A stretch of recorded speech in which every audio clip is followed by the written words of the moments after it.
ನಗರದ ಬಂಗಾರಪೇಟೆ ಪಟ್ಟಣದ ಅಂಬೇಡ್ಕರ್ ಉದ್ಯಾನವನದಲ್ಲಿ ಇರುವ ಡಾಕ್ಟರ್ ಬಿಆರ್ ಅಂಬೇಡ್ಕರ್ ಪ್ರತಿಮೆಗೆ ಚಿಕ್ಕನಾರಾಯಣ ನೇತೃತ್ವದಲ್ಲಿ ಸಂಜೆ ಪುಷ್ಪನಮನ ಸಲ್ಲಿಸಿ ಪ್ರತಿಮೆ ಎದುರು ಮೇಣದ ಬತ್ತಿ ಬೆಳಗಿ ಮಹಾ ಪರಿನಿರ್ವಾಣ ದಿನ ಆಚರಿಸಿದರು. ಈ ಸಂದರ್ಭದಲ್ಲಿ ಕೆಆರ್ಎಸ್ ಸಂಘದ ರಾಜ್ಯ ಪ್ರಧಾನ ಕಾರ್ಯದರ್ಶಿ ಯುವ ಘಟಕದ ಚಿಂಟು ರಾಮಚಂದ್ರಪ್ಪ, ಕೋಲಾರ ಜಿಲ್ಲಾಧ್ಯಕ್ಷ ಅಂಬರೀಶ್, ತಾಲೂಕು ಕಾರ್ಯದರ್ಶಿ ತಿಪ್ಪಣ್ಣ ಹಾಗೂ ದಲಿತ ಪರ ಸಂಘಟನೆಗಳ ಮುಖಂಡರಾದ ಪಿವಿಸಿ ಮಣಿ, ಸಕ್ಕನಹಳ್ಳಿ ಮುನಿರಾಜು, ಗಂಗಮ್ಮನಪಾಳ್ಯ ಮದಿವಣ್ಣನ್, ರಘು ಮತ್ತು ಇತರರು ಪಾಲ್ಗೊಂಡಿದ್ದರು. ಗಾಢವಾದ ನಿದ್ರೆಯಲ್ಲಿರ್ತಕ್ಕಂಥವ್ರು ನಾವುಗಳು, ಮದದಿಂದ ಕೂಡಿರ್ತಕ್ಕಂಥದ್ದು ನಾವುಗಳು.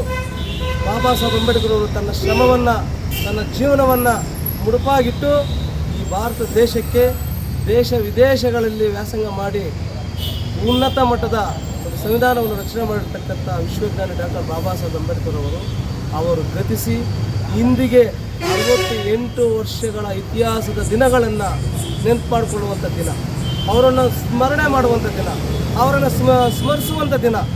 ಆದರೆ ಬಾಬಾ ಸಾಹೇಬ್ ಅಂಬೇಡ್ಕರ್ ಅವರು ಇಂಥ ಒಂದು ಹೊತ್ತಿನಲ್ಲಿ ಅವರಿಗೆ ನಾವು ಒಂದು ಶಿರವಾಗಿ ಸ್ಮರಣೆ ಮಾಡುವಂಥ ದಿನ.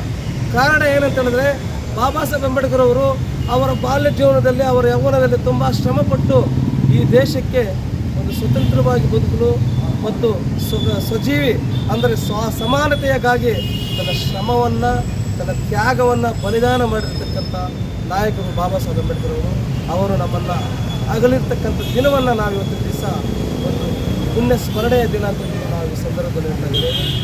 ಸುದ್ದಿ ಹಾಗೂ ಜಾಹೀರಾತಿಗಾಗಿ ಸಂಪರ್ಕಿಸಿ ನಿರ್ಮೈ ಡಿಜಿಟಲ್ ಮೀಡಿಯಾ ನ್ಯೂಸ್. ಮೊಬೈಲ್ ಸಂಖ್ಯೆ 8123257486.